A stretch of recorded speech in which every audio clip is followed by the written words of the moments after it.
Why do you think she disappeared? You've been replaying the last conversation for a week.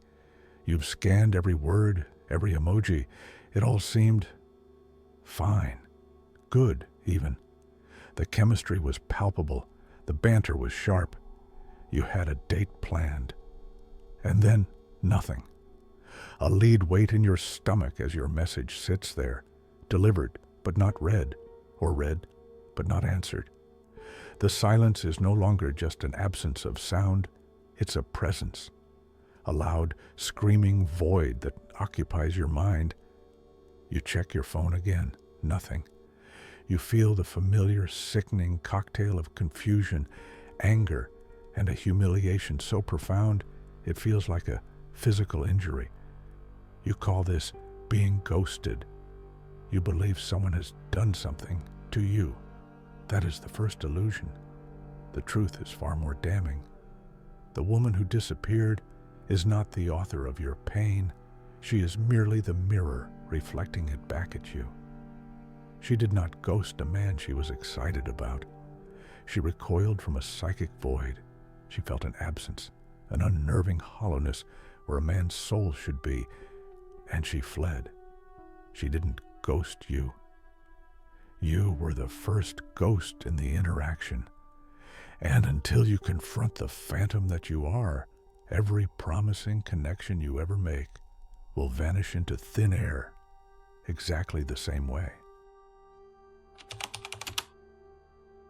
Let's be honest about the story you tell yourself.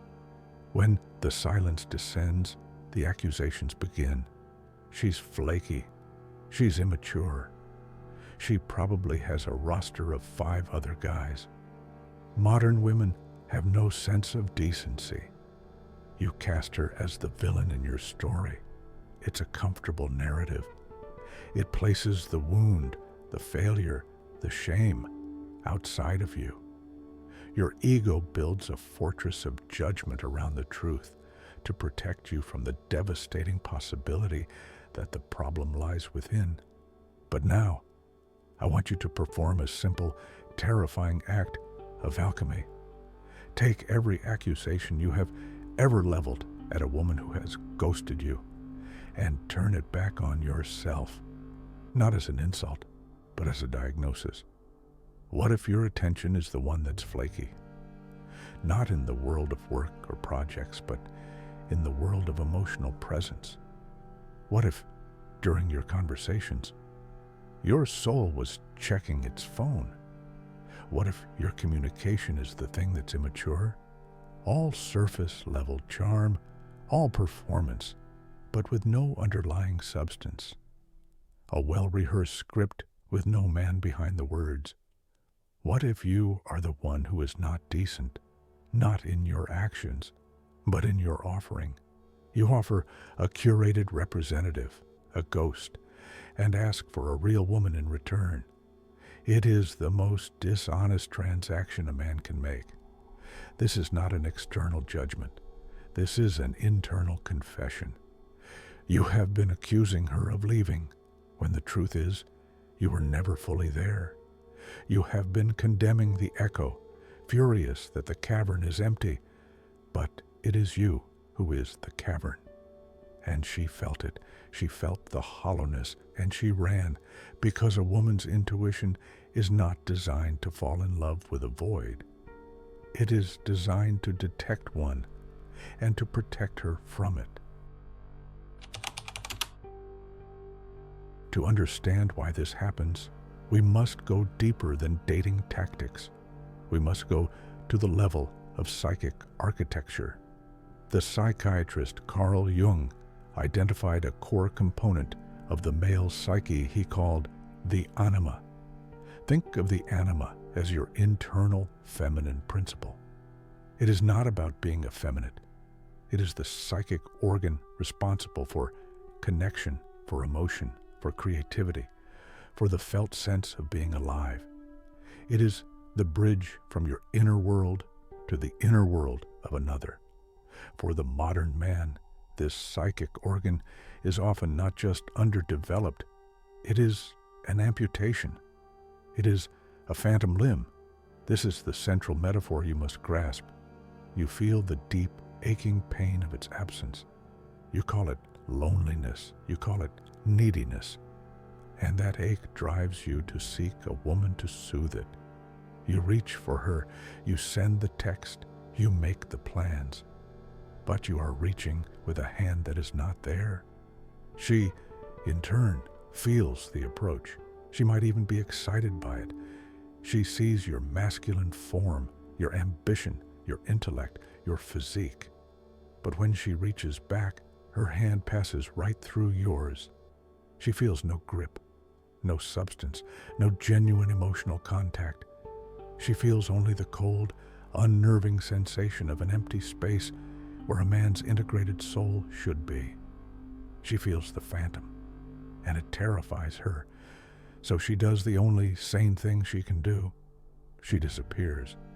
Now, here is the objection your ego is screaming at you right now. But I am a man of substance. I have a great career. I read books. I'm in the gym. I have interesting things to say. You are confusing the resume for the soul. Those are achievements of the masculine. They are necessary, but they are the container, not the contents. A woman is not attracted to your container. She is attracted to the life force within the container. She is not ghosting your career. She is not ghosting your deadlift. She is ghosting the absolute vacuum of your inner emotional landscape. She is ghosting the phantom limb. The good news is that this is not a terminal diagnosis. The phantom limb can be regrown, but it requires a form of psychic surgery. It requires you to consciously amputate the very things you are using to cope with the pain. This is a practical 3-step action plan. It is simple, but it is not easy. This will feel like a death because it is. It is the death of the ghost you have been. Step 1. Amputate the external fix. First, you must stop chasing echoes. Your frantic pursuit of women is not a search for connection. It is a desperate attempt to use another person as a narcotic to numb the pain of your own hollowness. It will never work. The first amputation is the most direct. For the next 90 days, you will cease all romantic pursuit. Delete the apps. Do not go on dates. Do not text the woman you're kind of talking to. You must surgically remove the possibility of using a woman to validate your existence. You will starve the ghost of its food source. Step 2. Amputate pure rationality. The second amputation is to cut away your reliance on pure, goal-oriented masculinity.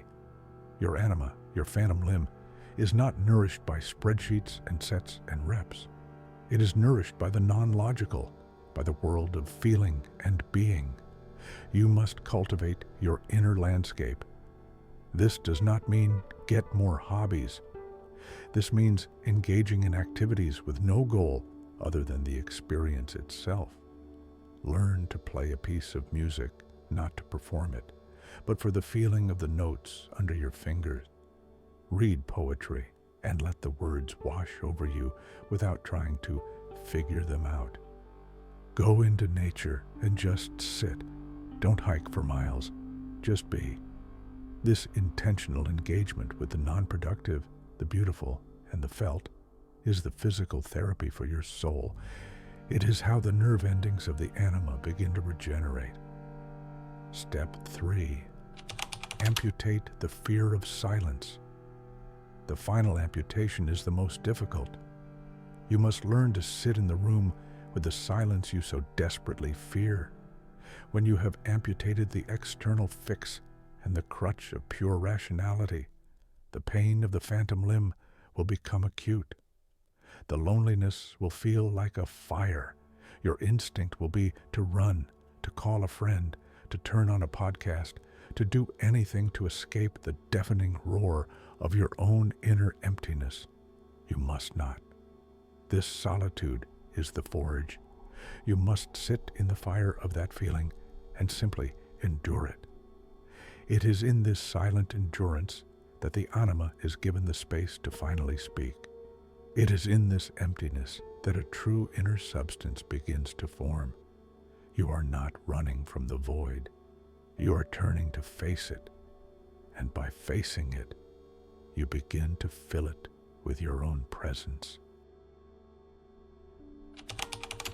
If you do this work, something profound will shift.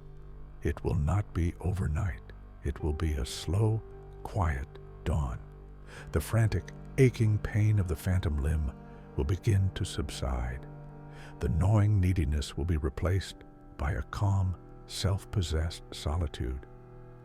You will no longer feel like a house with all the windows and doors open, desperate for someone to walk in and make it a home.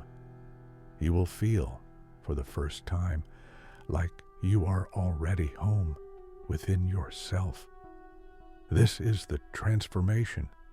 The next time you meet a woman, you will not be reaching with a phantom. When you speak, your words will have the weight of a man who has wrestled with his own silence. When you listen, you will do so with a presence that makes her feel truly seen, because you have finally learned to see yourself. When you reach out your hand, metaphorically or physically, she will feel it. She will feel the warmth, the substance, the undeniable, grounding weight of a real hand connected to a real man. And this is the final truth. The world does not happen to you. It mirrors who you are. When you are no longer a ghost, you will stop being ghosted. A woman of substance will never flee the presence of a man of substance. She will recognize it instantly as the home her own soul has been searching for.